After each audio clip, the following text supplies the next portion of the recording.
We're basically slaves to our past of what we thought we could do. Let's say 5 years ago, you weren't able to run a mile. And you've been training, and let's say you haven't been running, but you've been working out, you've been doing some squats. In your mind, you still think that you can't do it because you remember that pain that you've had. Like, oh man, I'm so disappointed in myself. I wasn't able to do it. You come into a gym and you have these pre-implanted ideas in your head. Let's say you look at those big dumbbells, you're like, oh my God, 50 pounds. I'll never be able to do that. I did 10 last month. As soon as you put that in your head, there's a block that appears. Like, oh, I'm not going to be able to do it. As soon as you put that idea in your head that I can't or I'm not able to, it's over. You're just not going to try. Even if you're able to do it, you're not going to try. And that's the problem. Mental, man, it's all in your head. I think this is why fitness can improve your life, not only physically, but understanding this dynamic between you and your mind and your surrounding. It can make the difference between you getting the promotion or you, let's say, pursuing that program that you always feared that, oh, maybe I'm not smart enough to do that. You're already sabotaging yourself. This is what I'm learning personally. If you already believe that, oh, maybe I can't do this, I'm sabotaging myself. It's something that I still need to work on it. It's not there. No, dude, it's a lifetime's work. But the point is that you're working on it. You're never going to get to the point where you're like, yeah, I believe I could fly and jump out of a building. Don't do that, kids. Welcome to another episode of Let's Talk About It. Here we have Mike Fostinis. He's my trainer who is helping me reshape my body and helping me build a strong foundation. I met Mike by sheer coincidence, actually. Before the second lockdown, when gyms were open, I was late for my workout at another gym. I'm not going to name the gym because they have enough PR disasters already. So I was late for my workout at another gym. I used to go super early, like morning, 4 or 5 a.m. to just avoid people, and especially during COVID. I woke up late and ended up in the gym around 8, and it was overpopulated, and it was a germaphobe's nightmare. Smelly. Oh man, the smell. You just reminded me of the smell. So I heard about World Gym nearby and thought about checking it out. Once I got in there, I saw a bigger space, hand sanitizers, they were everywhere, and I was in. While working out there, I was sharing the machine with one of the gym's managers, and he saw how my form needed some work, and he referred me to Mike.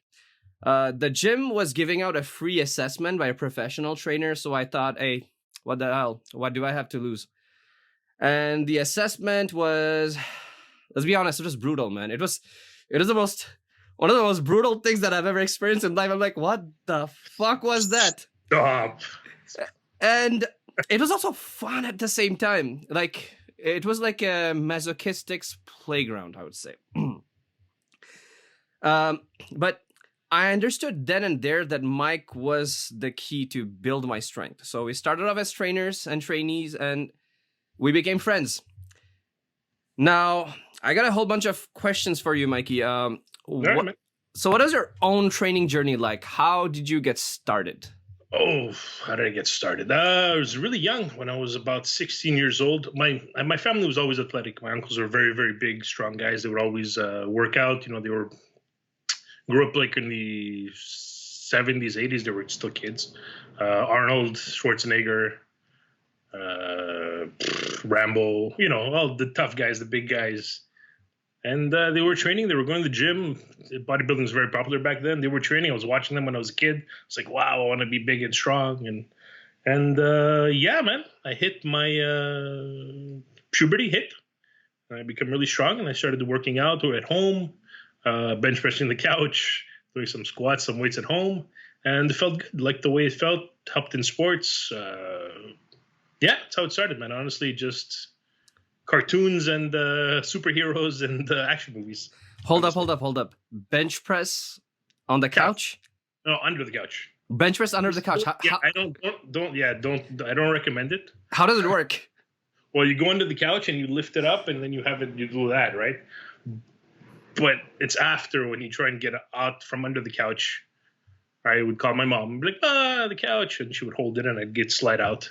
It's not a good idea. Don't do it. Don't do it. Holy shit. But it's doable. Oh, man. That's like, okay, we're just at the beginning of the interview and it's already like starting crazy. Yeah. It's life and death. So imagine like a little 12-year-old there at the couch trying to bench press on the couch. And then when you get tired, right, the couch would fall and you'd be on your elbows like, Ma, help me. Help me. So you had a spotter, at least. She would be in the kitchen or another room, and I'd yell, and she would be there. Yeah. Yeah. How did she react when she found you under the couch? Shake their head and being like, again. I'm like, yes, again. I'm okay, fine. And then the eye roll and the again. Oh my god. Yeah. Well, Don't do it, kids. Yeah, don't do it. Don't But do you it. know, like if you tell kids not to do something. Yeah, but don't do it anyways. I mean, do it, but wait, how does the reverse psychology gonna work now? It's like, do we tell them? Yeah, to do it, kids. Do it. No, don't listen to Rick. It's stupid. It was dumb when you're a kid. If you're a kid, you can do dumb stuff. Just don't tell them I told you to do it. Don't do it. We're not medical professionals. We don't take Yeah. any responsibility. This If you fuck up your shoulders because you listen to like some guys on YouTube, like it's your fault. You're a moron if you do that. But also crush your head and don't. It's not worth it. It's not worth it, man. Yeah, or make sure your mom is spotting you. Yeah, make sure you. Exactly.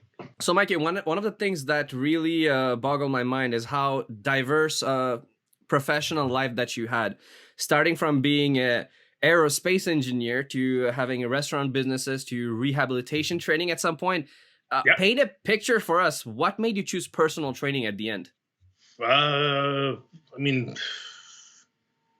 well, I like helping people and I like working out. Honestly, those two things are good. I always had a knack for it. I always had a knack of seeing how the mechanics of the body works, probably based on the engineering. And I just like it's nice to help people. It's nice to see them feel better, feel stronger, gain more confidence, and just be able to see what they could really do. That's how it really started. I mean, there wasn't anything, I wouldn't be. I like working with people. And yeah, man, it's nothing crazy. It's just people and working out. You put them together and you become a trainer. I like helping people recover. I mean, a lot of people, what happens is they get hurt, let's say, especially for the physiotherapy, they get hurt and they stop moving the muscle, they stop moving the body part. It's the worst thing to do. The problem is, unless it's completely detached, you should always work it because you could always get stronger. Your body adapts very easily. And I was always interested in how the body works and how it repairs itself and all that stuff. And I was like, if I could pass on my knowledge and able to help some people, why not? Let's just do it. And the restaurant thing is because I'm Greek, so Greeks in restaurants, super racist. I mean, souvlaki on the menu, calamari, those are good stuff, man. Mediterranean diet, it's like the best diet, the Greek people say. What made you quit engineering? I didn't really start it to begin with. I took the courses, did that stuff, got a stage, and then just really wasn't interested. It wasn't my type of environment. It wasn't stimulating. It was a lot of there. Okay. It wasn't really fun, But at the end, like the engineering degree, understanding how things move, it helped you in your training. It's a mechanical body, yeah. It's mechanical. The body's mechanical. It's a machine, the best machine, and the rest of the thing, it's in a way it helps, but doesn't really help. I mean, it's completely different. I mean, if you really think about how the body works compared to any other machine, it's not really comparable. You can't. The engineer cannot build something as renewable and as adaptive as the body. There's no way. I mean, whatever you do with the body is what you're going to become good at. If somebody moves their arm like this all day, they'll be an expert at doing this all day, right? We are what we repeatedly do. So if somebody squats all day, they'll be amazing at squatting. If you're able to run all day, you'll be amazing at running. Your body adapts, and it's beautiful. It's a beautiful thing. If you treat it well, obviously, you have to treat it well, Of course, man. Like, especially during quarantine, I'm pretty sure that people didn't have any exercise, I think. No, well, you didn't have motivation either, right? Because you didn't know what was happening. You didn't know when it was going to open again. You didn't know when it was freezing cold. Mixed messages. Stay outside, go inside. You need sun. You need exercise, but don't do exercise. But you don't need exercise. You're like, okay, man. So, it's normal. It's psychological trauma. Like I said, everything's in the mind, right? What did you have to do to become a personal trainer? Well, there was a lot of studying, and you get certificates. You could get different kinds of certificates, right? I have a powerlifting certificate. I have my ISSA. Before I had my CatFit Pro. It's basically, you know what? You get your certificate. You can either study kinesiology also, which I started, but then it wasn't really my thing. Honestly, it's just about learning more, right? It's like you learn more. So you get your certificate, and then you can start training people, or you could do your stuff your own. And then the more you learn, the more you specialize in a certain area. And the more you get more certificates, you could get a CrossFit certificate, you get a powerlifting certificate. You could train trainers. There's a whole bunch of things you could do. Yeah, it's just acquired knowledge. You learn more, right? I mean, school could only teach you a certain amount of thing. The more you learn, the better you become. The better you become, the more you want to learn more. One thing that I'm curious about is how do you choose your clients? Do you take just anybody, or you have your own vetting procedures? So give us an idea about how you choose people. Why would I tell you my secrets? Then everybody's gonna. Ooh. I don't know. I don't take anybody. I mean, some people might be watching this and being like, "Yeah, he almost kicked me out." I do. I reject some people. I do. Because I know if they're not as committed as I am to their journey, there's no point. But that's honestly just a top layer. If I don't think we'll either get along or that person is able to, if they don't want it, I can't help them. And if they don't get any results, then it's my business card. It's a way of I'm the one advertising through them, right? So if in 6 months and they haven't lost a pound, I'm going to look bad, right? I'm literally investing time and energy in that person, right? Basically going to invest stress when they're going to be stressed, when they're going to be hungry, when they're going to be tired, when they're going to have bad times with their family, their friends. It's all going to come out during the training. So if they're not a little bit as invested as I am in the changing and in the pushing and the pushing themselves, there's no point in me doing anything. They have to get to a certain level before they're able to help themselves. And then in turn, I'm able to help them. You can't help anybody that doesn't want to help themselves. You know what I mean? Let's say, for example, somebody has some physical ailments. That's somebody's morbidly obese, let's say, as an example. We're going to get canceled. Somebody's morbidly obese. And let's say they need, for health reasons, they need to lose 60 pounds. Okay? And they come up to me and they tell me, no, I just want to lose 15 pounds. I have a conversation with them, make them understand why they can't just lose 15 pounds, because the pain in their joints, the pain in their heart problems, their cardiovascular problems, all the issues that are going to come with it. If they don't understand that, I won't be able to help them. Not because I don't want to, because if the person doesn't understand the possibility that if they think they could only lose 15 pounds, 60 pounds seems so crazy to them, it's never going to be able to do it. You have to believe that it's possible first before you're actually able to do it.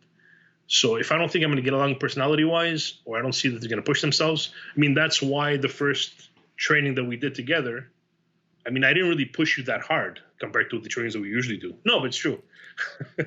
I mean, it was hard for you, but... Dude, that was one of the hardest things I've done. And I was like, dude, that's an assessment? I was thinking like you're going to ask me to do a couple of push-ups, a few squats, and that's it. No, you pushed me towards my limit, man. I was like, what the hell is that? What did you do? You did squat, push-ups, and rows. That's all you did. Dude, I was spent that day. I was like so sore. Yeah, but I mean, you do it properly, yeah. No, but I mean, that's why you do the assessment like that, right? If they give up halfway through it, or I see that they're not able to push themselves, I'm not asking for 50, 100 push-ups. But I mean, if you could only do 3, and I ask you to do 2 more, and you don't even try, there's no point. Because it's going to get a lot harder from then on. You know what I mean? That's all it is. Even if you do 1, I don't care if you do 1, 2 push-ups. The fact that you're trying to do it, the fact that you're pushing yourself, that's what makes a difference. If you have a stubborn, hard head, I could definitely work with you. If you don't, if you're like, nah, I can't do it, then I can't work with you. Oh man, I'm so glad that I was like, oh, ignore the pain, let's just do it. I'm like, oh man, I'm so glad that I did it, man. Exactly. Well, because you see, if you notice, like at the gym and everything, like my clients get really good results because of that. You know what I mean? Because of you push them, and they're able to understand that, oh wow, I could do 5 push-ups. Okay. Next week I did 7. Oh wow, okay, the block was at 5, now it's at 10. Now I'm able to do 20. But that passes in other aspects of their lives too. They're like, oh wow, okay, I never thought I was going to be able to do, let's say, 20 push-ups in a month. You know what? Maybe in this situation in my life at work or my relationships, or I could actually do this. I could ask for the raise, or I could go study this new thing, or I could try this new activity. The limits go away, which is beautiful, man. On the course of any fitness journey, we're kind of bound to get injured from time to time. So how do you avoid or, minimize injuries that might potentially decommission you for months? You can't avoid injuries. You can't, because you're going to get hurt. I mean, you train, you're going to get hurt. Your body, because you could be as careful as you want. You could do everything perfectly, but things are going to happen, right? But that's okay, because that's how you learn and you're able to push yourself. Try and not get injured. Ideally, what you should do is full range of motion, stretch before, properly warmed up. Just do the movements properly. Don't do these crazy things that these Instagram people are doing, like put a brick on your head and stand on a ball. And I don't know, man. People are weird. Don't try anything crazy. Stick to the basics. Build up a strong foundation, and you have less chance of getting hurt. You're always going to get hurt in the weakest muscle part, or the weakest joint, or the weakest whatever. So you always try and strengthen your whole body. Like that, there's less chance of an injury. You're going to get injured, though. I mean, it happens, and it's okay as long as you don't give up, because there's always ways to work around it. You work around the injury. Let's say your shoulder hurts, you train more legs. You work a little bit with bands, you recover your shoulder and get stronger. The next time it's going to be stronger. You can't be afraid. And but you're going to get hurt, man. It's part of the game. It's part of the game. I tore my pectoral, and doctor said 12 weeks. I'm like, yeah, I get 12 weeks. A couple weeks, 2 weeks later, I was back slowly benching. I don't recommend it, children. Don't do what I do. Don't do it. Listen to doctors. They know better than me. What I did personally is that. And it worked out fine for me. And but don't do it. Do what the doctor tells you. But what to do when you are injured? What can you do to, let's say, maximize your recovery according to your experiences, and while also avoiding muscle or joint stiffness? You got to move whatever hurts, move it. Get the blood circulating, get the oxygen circulating, work the muscles that are around it, strengthen it. Rest. It's rice, right? Rest, ice, compression, elevation. If you hurt your foot, rest, put ice on it, compress it, elevate it. Now, if it's your shoulder, it's already elevated. But that's what you should do. But again, when you feel right enough, there's a difference between training when you're injured and training the injury, right? There's a big difference. Because training when you're injured, no good. You have to let it rest, let it recover. But training an injury means you're training the injury to get better. You're working the muscles around it. You're getting the blood into it, getting the oxygen into it, and you're actually making it better. Big, big difference. Wow. I learned a lot, actually. So what was your worst injury that you dealt with in the past, and how did you recover? Torn pectoral. That's your worst injury? Yeah, wow. That's the worst one, yeah. Damn. Well, I sprained my ankle, but I mean, that was just... No, that's big. Or a complete tour. It wasn't way. It wasn't a lot. It wasn't a heavy amount. I guess I was just... You usually get injured when you think you're more confident, you're not paying attention. So I was benching, and all of a sudden, I heard a pop. I felt it go numb. I put the thing back. My whole face turned white. My friend was there with me. He's like, "What happened?" I'm like, "I can't feel my arm." And it got all bruised, man. It all was blue and green and purple, all the colors of the rainbow. And a lot of pain. It went up. Obviously, for people that did get injured, you'll see it even goes to your shoulder, goes to your trapezes, because everything's trying to support it. It didn't tear completely, which I was very, very lucky about. And I was actually going off the nurse at that time, and I didn't want her to worry, so I called and I said, "Hey, what would you do if somebody, what if somebody tore their pec? What should they do?" And she's like, "Oh my God!" I'm like, "No, it's not me. It's my friend." Then it ended up being me, and that's it. Put ice, recover. Went to the doctor. Doctor told me 12 weeks, no movement. Let it rest, and ignored his advice. Didn't ignore it. I took it into consideration. The difference is somebody that works out and actually, works their body like a couple times a week and knows what to do, knows what they're doing. Their body's used to it, right? You have all the connecting tissues and everything that are pretty strong compared to somebody that's very sedentary, that doesn't move. It's very different. The recovery time's a lot different, right? If you have proper nutrition, proper rest, proper supplementation, then you're much better at recovering, right? You're not going to go crazy either. You're not going to put 3 plates and start benching 2 days later. Slowly build up. Start with a bar, then put a 5 the week after, then a 10. Eventually get strong enough, and that's it. So you start from scratch when you get injured? You start from scratch, yeah, exactly. And you build up slowly. You build up a lot faster, right?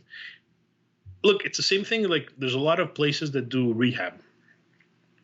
And basically, it's the same thing as saying, like, you go in the first day and you have an injury, and they give you a 5-pound or a 3-pound dumbbell. And let's say 6 months later, they still give you a 3-pound dumbbell. There hasn't really been any improvement. I mean, you're moving, the movement's going well. But I mean, in order to build something, you have to work at it slowly, right? So you build slow. Let's say now, start with 1 pound, then 2 pounds, then 3 pounds, 10 pounds. Your body adapts, right? So it's very, very different. That was the worst injury. It was painful, very, very painful, bruised beyond belief. Couldn't move my arm. Did you need surgeries? No, didn't need surgery. It didn't completely tear. It just really popped, and yeah, good times. Good times. Any after effect today from that injury? My tricep and my shoulder take a little bit more of the weight when doing, let's say, bench press or chest exercises. But no, not really, man. The strength's still there. Like I said, build it up slowly so everything gets reattached.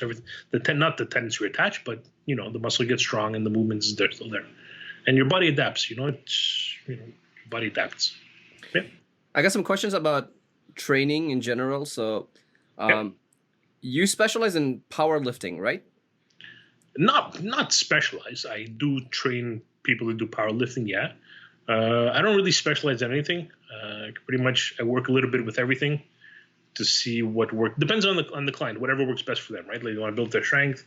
Depending on their body type. No, I mean your training. Let's say if we talk about your training, yeah. Oh no, my training. I just go heavy and stay between 8 and 12 reps. And that's it, man. Go heavy, hard, short, 45 minutes to 1 hour and 15 maybe. And depending on the body, I do, yeah. But it looks like powerlifting to most people because it's heavy weights. But between 8 and 12 reps, man. If you could do more than 12, you add weight. Right? What are the differences in terms of training technicality, like reps, sets, volume, when you're aiming for powerlifting or hypertrophy? Again, powerlifting, you have to, because powerlifting is more like a whole total body. Your nervous system kicks in, your tendons kick in, right? It's really stressful on the body, right? So powerlifting, you try and stay heavyweight, a lot of rest in between. You could do you could do volume training for powerlifting, let's say 5x5. 1-3-5, depending on what you want to do. But you got lower repetitions, longer rests, heavier weights, right? Depending on what you're trying to find your 1 rep max is certain training for it. Hypertrophy is basically just volume, building up the muscle, right? So again, you stay between 8 and 12 reps, 8 and 15 reps.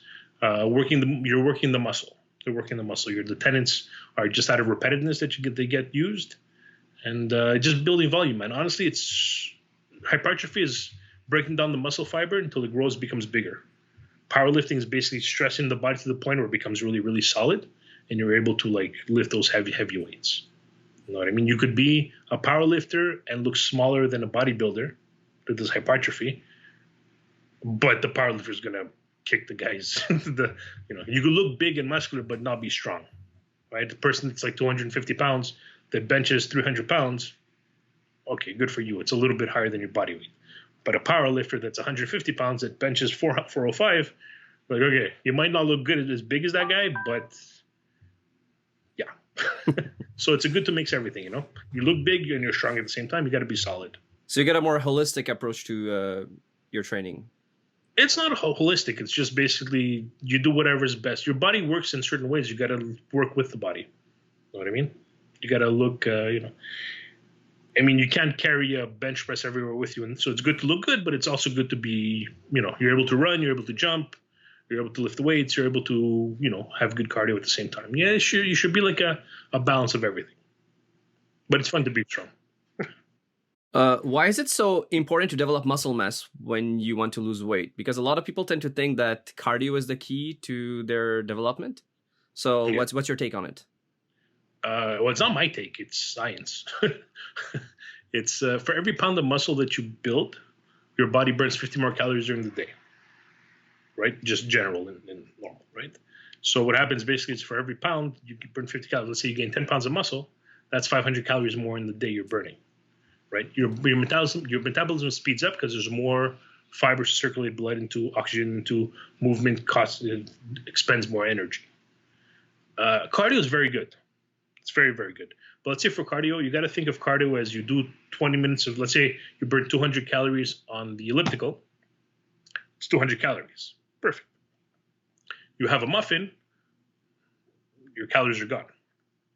You build muscle, though, it's a kind of investment. So basically, what happens is, let's say during a training session, you burn 500 calories, but you're also building muscle.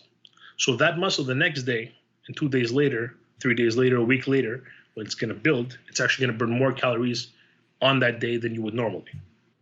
That's different. It's like an investment. You put a little bit every day, and eventually becomes a lot. So then eventually, if you have more muscle and you're doing cardio, you're actually going to burn more calories during your cardio.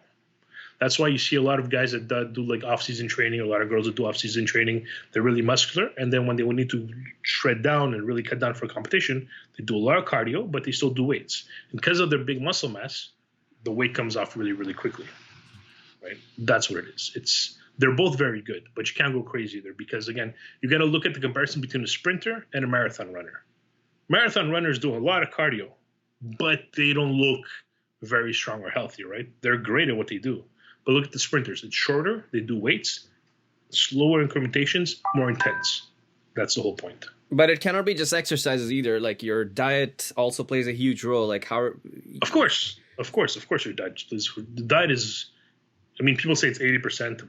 Whatever. It's everything's important. You can't say 80%, 90%. You got to make sure you're getting enough protein, good carbs for before and after your training, good fats. And diet's important. I mean, if you're going to do cardio, you got to make sure you have carbohydrates before and after, or else you'll pass out. You know, you got to also muscle building. You got to make sure you have enough protein, enough carbs, fuel your workouts. Don't go crazy. Stick to the complex carbs, oatmeal, brown rice, whole grain pasta. What's that? The weird stuff? What weird stuff? No, what's it called? I forget what it's called. Anyways, it's another carb. It's good.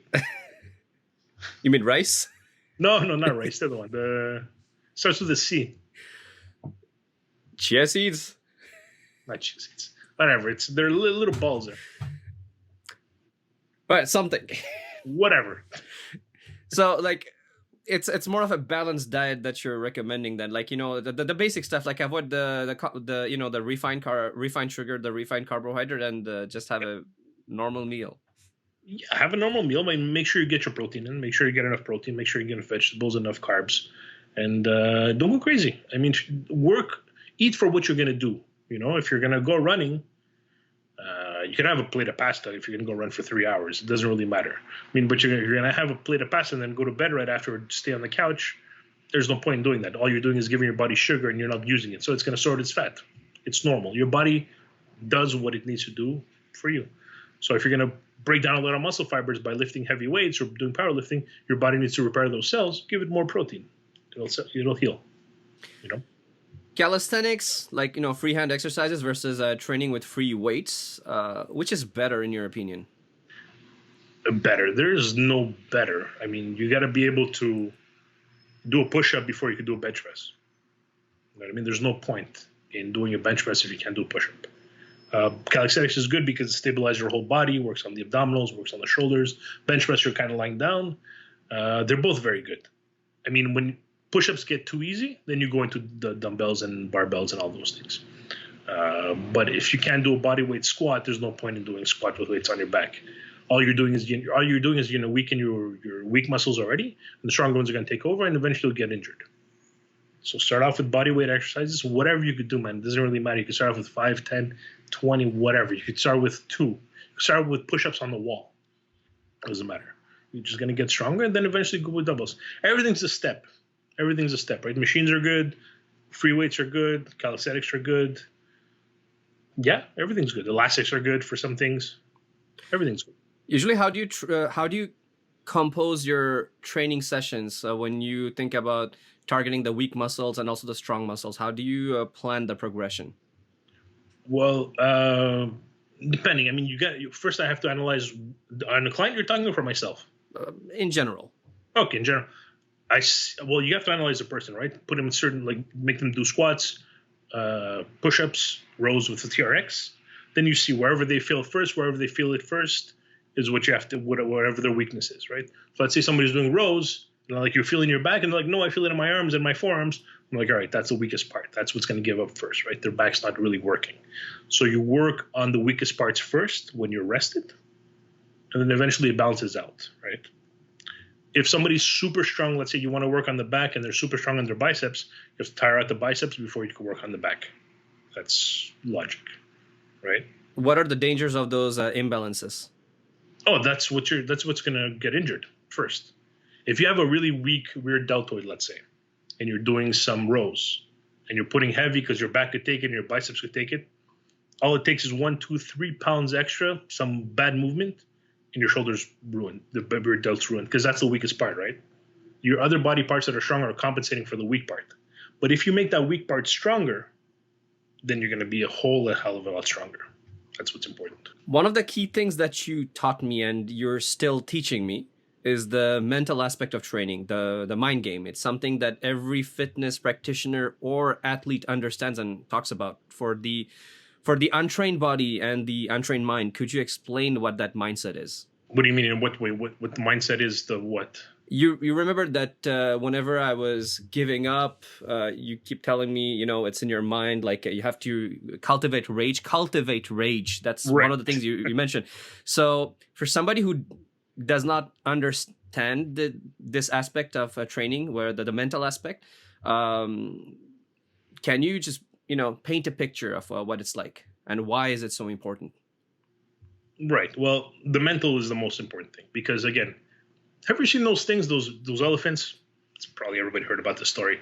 Basically, when an elephant's a baby, they tie him with a big chain on a pole, right? The elephant tries to get away, they can't. The bigger it starts getting, the smaller they start making the chain, right? Eventually, the elephant just gives up, and eventually it's tied up to a little string, and it won't even move. It won't even bother moving because it's in its mind. It still thinks that it's attached to that big chain. Same thing with anybody starting any exercise, any training, any new thing. We're basically slaves to our past of what we thought we could do. Let's say 5 years ago you weren't able to run a mile, right? And you've been training, and let's say you haven't been running, but you've been working out, you've been doing some squats. In your mind, you still think that you can't do it because you remember that pain that you've had. Like, oh man, I'm so disappointed in myself. I wasn't able to do it, right? And you just don't try. But if you would just try, like that elephant, if it would just pull its leg, it would rip that pole out of the ground. Same thing for you. You come into a gym and you have these pre-implanted ideas in your head. Let's say you look at those big dumbbells, you're like, oh my God, 50 pounds, I'll never be able to do that. I did 10 last month. As soon as you put that in your head, there's a block that appears. Like, oh, I'm not going to be able to do it. But look at you now. What are you doing? 52 and a half. Right? Why? Why are you doing that? Why now is it something possible? But back then it wasn't. Yeah, it's not big of a difference. You didn't 10 times your strength either. It's not that you weren't able to, but you just believed that you're able to. So you believed it and you tried it. You tried it maybe the first time you weren't good at it, maybe you did it once. Second time you tried it, you did twice. Third time you did 5 times. Now you're doing 10 times. As soon as you put that idea in your head that I can't or I'm not able to, it's over. You're just not going to try. Even if you were able to do it, you're not going to try. And that's the problem. Walk into a gym, see those heavy 100-pound dumbbells, and say, you know what, I can't do it right now, but I will do it. And I'm able to do it because other people will do it. Why wouldn't you be able to? There's no reason. There's nothing different between you and everybody else. It's just the work that you put in. If you want to do something, you're going to do it. If you tell yourself you're not going to be able to do it, you're never going to do it. Because it's not that you're not physically capable. You put that block in your head and you're not going to try. You have to, man, rage. That's what it is. Like I said, you gotta get angry. You gotta get angry, not at yourself. Just get angry at everything. Anger gets shit done. Anger gets shit done. That's right. Yeah. It's very important, man. And you know what it is? I get very good results with my female clients because they have anger, which is great because they're so stubborn. They're so hard-headed, right? For some reason, they're intimidated. And they shouldn't be, because when a girl decides she's going to do something, it takes her longer to decide to do something. Oh, my God. But when she puts her mind to it, when they train, they push hard and they get angry. And that's beautiful. You know? Get those false ideas out of your head. Get those ideas that I'm not able to, I can't do this, I'll never be able to do it. That's bullshit. You put a block in your head. Take away that block. There's no reason to have the block. For what? It doesn't serve you. It doesn't serve you. It doesn't do anything positive for you. That's in every aspect of life. But I mean, mostly training. If you say, I'll never be able to lose 50 pounds, well, guess what? You're never going to be able to lose 50 pounds. That's all it is, man. If you tell yourself, I'm not going to be able to lift that, you're not going to lift it. If you say, I'm not going to be able to do a marathon, you're never going to do a marathon. Not because you're not physically capable of. It's in your head. You block yourself up, and then you give yourself excuses. Never give yourself excuses. If you want to do something, you do it. Even if not now, man. Even if lifting that 100 pounds is going to take you a year, good. Fuck it. Let it take a year. Let it take 2 years. But you'll do it. And then when you get to 100 pounds, you'll be like, well, next year I'm going to do 150 pounds. And you do 150 pounds. Then you look back 2 years ago and you're like, oh, man, remember I was doing those, even on your videos at that other gym, right? When you're doing 10 pounds and you're feeling weak and whatever.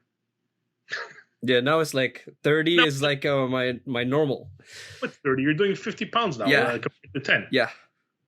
What do you think that was? It wasn't, you didn't 5 times your strength. Your muscles didn't grow 5 times. No, it didn't. No. Yeah, it's just you, man. You believed it.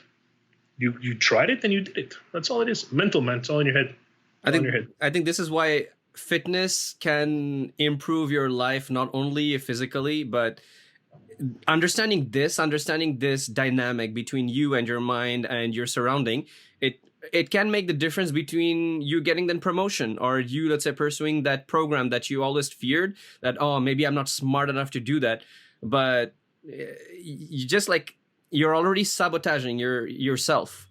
Right. Even before. Exactly. This is what I'm learning personally from that 10 pounds to that 50 pounds is that like, it's not just the dumbbells, man. Like it also everything in your life. Yeah. If you already believe that, oh, maybe I can't do this, I'm sabotaging myself. It's something that I still need to work on it. Yep. It's not there. No, dude, it's a lifetime's work. But the point is that you're working on it. You're never going to get to the point where you're like, yeah, I believe I could fly and jump out of a building. Don't do that, kids. But you know what I mean? But it's constant work. It's constant. You always have that voice in your head saying that you don't. Because your body doesn't, man, your body wants to be lazy, man. It wants to stay on the couch, eat chips, and just watch TV. That's all your body wants. It doesn't want to go lift weights, man. Why? It's painful. It's tiring. You're sore all the time. You got to eat broccoli and chicken all the time. Like, oh, God.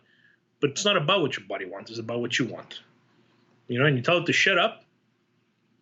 And you do what you have to do, which you want. Mine wants the path of least resistance. That's what I learned, to be honest. That's what I'm still learning. Exactly. But your growth happens when you take the path of most resistance. Right. Yeah.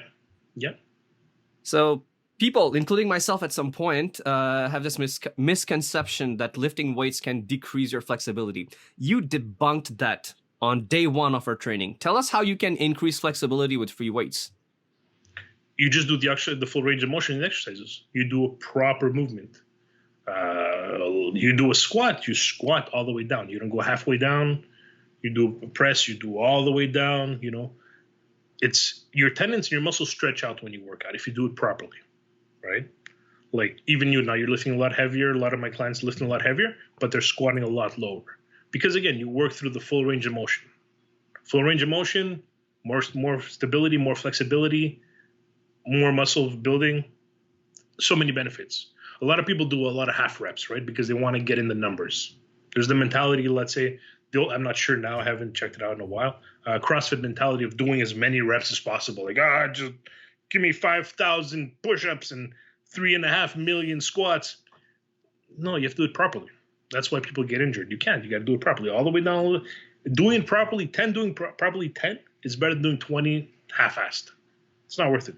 Also, you get the benefits of being able more flexible, stretching at the bottom, more blood circulation, more oxygen circulation, more muscle building. It's so many benefits. But honestly, it's just doing the movement properly through the whole range of motion. No half-ass because you want to lift heavier. No this because it hurts. Do less, but do it properly. I mean, Well, the gyms were closed for months here in Quebec during our second lockdown. How did it affect you? Fuck those people, dude. How did it affect me? I slacked off like crazy. I mean, you start off working out at home at first, doing some stuff, but then after that, you're like, you know what? We don't know when this is going to open anymore. Push-ups at home don't matter. I mean, psychologically, everybody got screwed over. Everybody gained weight. Everybody lost their muscle mass. Yeah, definitely, man. I mean, it affects you psychologically, it affects you emotionally, it affects you physically. It was the stupidest decision they could have took. Like, stupidest thing they could do. You need exercise. That's what builds your immune system. But that's what happened. And yeah, everybody was the same thing. But no, things are opening. So time to get back. I mean, again, ups and downs, right? A couple of months, you'll be back to what you were. Everybody's going to be back, feeling better, doing well, and you're good.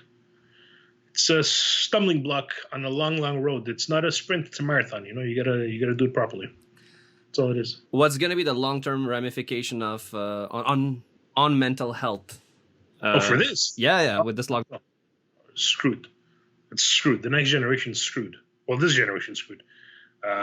People being locked down, right? You got to think about it. Wearing a mask, right? Let's say it's like this. You don't see smiles. You don't see lips moving. Everybody stays away from each other. Kids are told not to go around people. Less exercise. Stay home. Don't go out. But you could go buy alcohol and weed. But you can't go exercise. But go buy alcohol and weed. Anyways. Yeah, man, no, it's going to be a lot of people that were antisocial already are becoming more antisocial. People gained a crazy amount of weight. I mean, it's been a year now.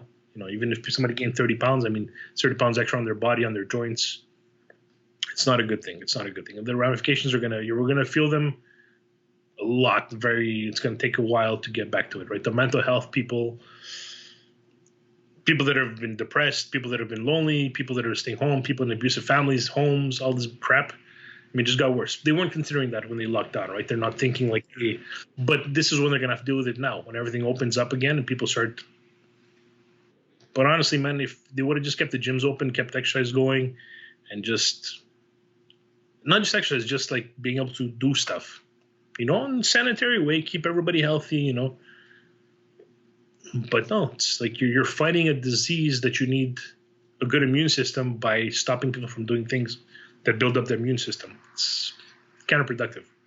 Staying home and drinking and smoking and eating and getting all these delivery services, stupidest thing.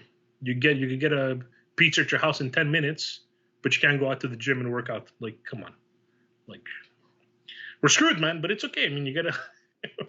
With the line in front of SQDC, I mean, it's good for restaurants because they're going to make a lot of revenue out of munchies.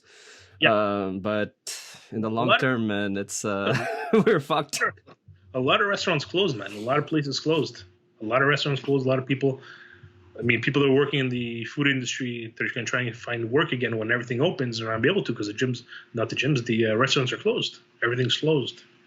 And the ramifications are going to happen a lot now, anyways. We'll be there to help as many people as we can. We all have to take care of each other, be there for each other. But, the depression and the trauma and the post-traumatic stress, it's going to be bad. You're going to have to deal with it. What would have been a better solution and about, how the government is handling this lockdown? What would have been a better solution and what should the government do going forward coming from one of their constituents? You as a voter yourself, what would be your suggestion? Look, I don't have all the information they have. They give us all the information they could give us, whatever they have. Some days masks are important, masks aren't important. Honestly, we should have just taken care of the people that were more affected, like the people, certain age groups, right? Because most of the deaths are over people that are 70 years old, right? 97%, I think, of the deaths were over. So you take care of the older people. You take care of the old folks home. If somebody has immunodeficiency or sensitive or just normally doesn't feel proper, thinking they're going to get sick, Take care of those people, of course. If they want to stay home, stay home. If you want to work, though, you should be able to work. If everybody feels safe, like you're allowed to go bungee jumping, you're not allowed to go jump out of a plane. That's your own personal responsibility, right? And then if everybody decides to go jump out of a plane, that's everybody's personal responsibility. So let's say if I'm okay with going to work, and somebody's okay with coming to see me at work or coming to buy from my store, they shouldn't be stopped because we're both taking responsibility. We're all adults. Take care of the people that are more vulnerable. If you're going to lock a couple of things out, lock them down if there's a big problem. But take care of the people that are vulnerable. People don't want to go to work. That's fine. Don't force them to go to work. Don't have to, whatever. But don't close all the businesses. Because now people that lost their houses and lost their jobs and lost their minds, we're going to see now the problems. This COVID thing is going to last for a lot longer. The illness is probably going to go away. But you have to take into consideration everything, right? You can't just be reactionary to things. Like, okay, let's say we're closing everything down. That's not the best way to deal with it. In any situation, reactionary is not the best way. You have to stop, think about it. Okay, who are the most vulnerable? What creates the less, chaos and less problems? I mean, the first month of this, your news 24 hours a day was only talking about this, right? And what did it do to people? It scared people, right? And then what happened? We found out, okay, people die, yeah, but the people that died are more vulnerable, more sick. Most people that get it recover, and that's okay because you can't burn down the forest because you have a bug infestation. You know what I mean? You gotta. But again, that's my opinion. They probably have more information than me, but with my own logic from what I see and what I notice and how I see people reacting, this was not a good way to deal with it because the mental health aspect is gonna be bad. It's going to be bad. When it opens up, people are going to be looking for work, man, and there's going to be no jobs. Businesses are going to be closed. I don't know. I hope for the best. Let's get some good questions, like fun questions, bro. It's getting depressing. It's getting dark, man. It's like it's like the DCEU all of a sudden. We were like in Marvel comics, now it's like it's dark. Where Batman kills people. Over. It's over now. That's something funny. Oh man. Well, bro, I got my last question for you. Already? All right. If you could change one thing in the world, just one thing. Fuck it, vegans. I'm joking. Oh my god. Oh, my vegan friends, please don't hate. Canceled. Please don't hate me. What are they gonna do? They're like, I can't. What are they gonna do? They fall over. Oh man. I'm joking. I'm not talking about vegans. I don't really care. If you could change one thing in the world, man, what would it be? Vegetarians. Okay. Well, ask me again. All right. So if you could change one thing in the world, one thing that is very important to you, what would it be? Feminism. Oh my god. Dude, you're baiting, man. Do it. So, yeah, if you could change one thing in the world, man, what would it be? Ugly people. Oh my god. Yo, dude. Fuck, man, you're gonna get me canceled, man. Kids, we're joking right now. He's not gonna use this. Use it if you want. Bro. This is like blooper reel gold right now, man. Do you think I'm not gonna use it? So no, seriously, man. Seriously. Ugly feminist vegans.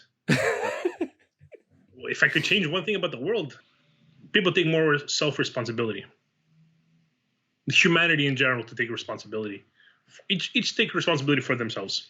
I think that would solve a lot of problems. If you would feel responsible for things that you do and that you say, and take it on yourself to change something, I think, I think that would actually, you know what? Yeah, that would solve all the problems. Because if your neighbor's hungry and you feel responsible, you'd help them.